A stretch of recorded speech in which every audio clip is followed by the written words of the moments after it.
We start with breaking news. U.S. Central Command says U.S. forces have launched a 13th straight night of strikes on Iranian military targets. Usually the CENTCOM tweets say we're targeting Iranian military assets used to attack ships in the Strait of Hormuz. Colonel Mark Cancian, senior advisor for the Center for Strategic and International Studies Defense and Security Department, joining us live now to give us more detail on this. So how much more is there to hit after all of these bombings? We're going on the 13th straight night.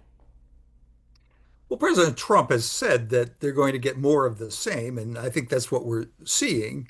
And the military can keep coming up with target lists, but where it's going is the big question. The Iranians have shown that they're not going to change their policies because of a bombing campaign. President Trump has threatened to escalate that to power plants, but we haven't done that because of the suffering it would bring to the Iranian people.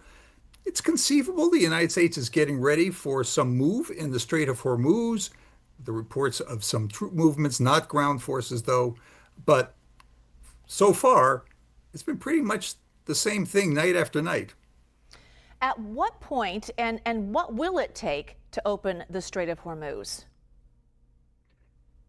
It'll take a major military operation. It would involve Navy ships running escorts. It would involve aircraft overhead running strike missions along the coast at any Iranian missile facilities that open fire. You'd have Army helicopters sweeping the strait for speedboats. You'd probably have perhaps Marines landing on some of the islands. It would be a major combat operation, and there would be significant casualties. At what point is there a timetable when we look at the 13th straight night? How much longer will we see this? We keep reporting night after night. Well, the first air campaign went 39 days, so there's no reason it couldn't go on that long. Air campaigns have gone on even longer. The one in the Balkans went, I think, almost 90 days.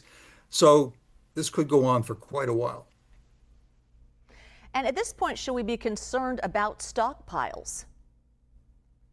Yes, that has been a concern. We did some analysis there.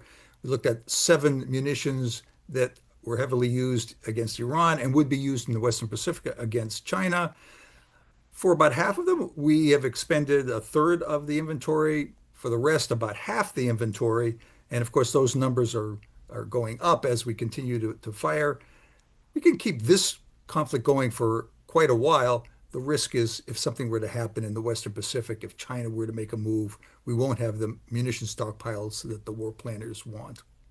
All right, Colonel Mark Cancian, thank you so much.